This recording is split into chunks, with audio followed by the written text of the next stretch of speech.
What do you think of AI-generated art? I love it. And what do you think that's going to mean to the creation of film in the future? Well, I love anything that is created not by a computer but by a human person.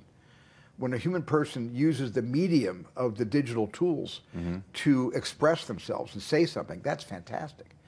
You know, well, the concern with AI is that criteria is put into an artificial intelligence and reference is put into it, and then you request basically a melange of these various references and criteria to execute that, and then you get basically something that looks like it was made by a human, but it was actually an imitation created by this quote-unquote artificial intelligence, and it's got a lot of graphic artists very nervous.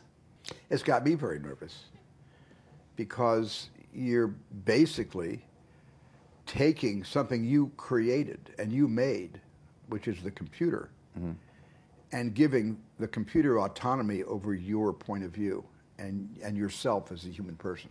Do you think that those making artificial intelligence are so preoccupied with whether they could, they're not stopping to think whether they should?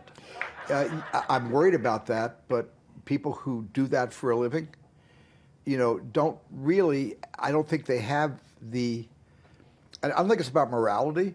It's just about climbing a mountain and getting to the top and then looking back down to ask the question, is this going to better serve the humanity, or is this going to default to what I created?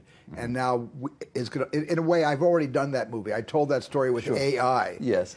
Because look what takes over from humanity. The creation of humanity, the creation, these sort of what you call simulacrums of people who didn't even think whether they could, or whether they should. They only thought about whether they could.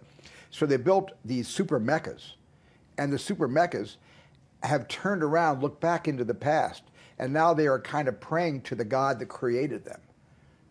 And they look at David, the little boy, because he was the first iteration of a sentient being.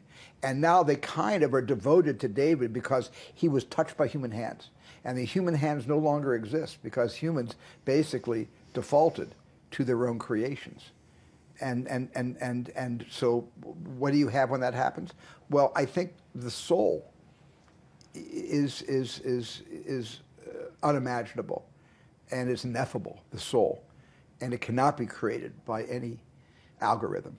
It is just something that it exists in all of us.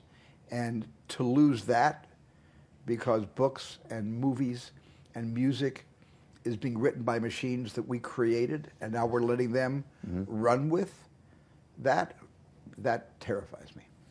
It's possible it won't be serving mankind. It'll be the Twilight Zone to serve man. It'll turn out to be a cookbook. And we're on the menu.